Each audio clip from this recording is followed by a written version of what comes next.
We work in an incredibly complex world, and every single project is a bit different, and your task management should be able to reflect that.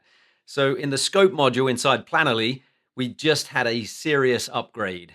We've cleaned the layout of the task modal. We've grouped some of the tracking info at the top. We made a whole bunch of space where it should count, because here's the big one. You can now add your own custom fields to any task: text, number, Boolean, date, pick list, cost with currency, single URL, multi URL, file upload, single, multi. And in addition to all of the geometry and information, a whole bunch of the other fields that were there as a default. This is just one step towards making Plannerly the easiest interface on top of a ridiculously powerful and flexible and fast project database. Let's check it out.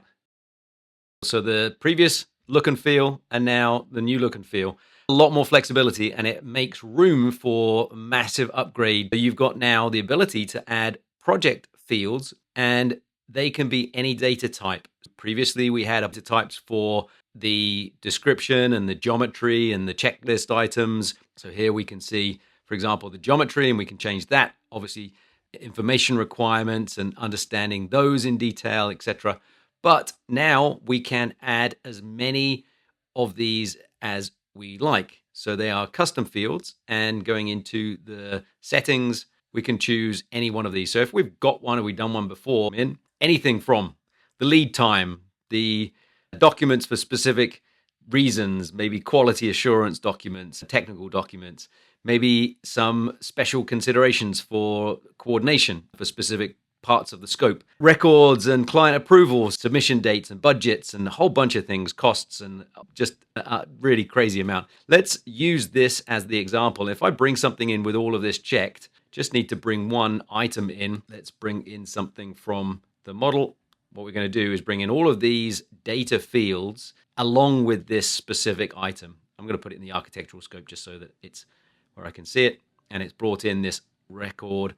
And now inside of our project, when I open this up, we'll have all of these inside of the task itself. Bunch of ways to manage these. We're going to dig into it on a webinar next week. So hopefully you can join us, and you'll find out all about how to set up everything that you see for submission dates and budgets and construction methods and a whole bunch of others. So all of these are fields that you can set up for yourself on your project and define it based on where you need them and make it super simple. Rather than having lots of different spreadsheets for each one of these, you can actually bring them all into the same place and set the requirements on a folder, on a group, on a row, and even on a task basis as well. So if there was something maybe I didn't need, I could exclude this from, and the description would then be something that we wouldn't need on that task specifically. And obviously permission based, so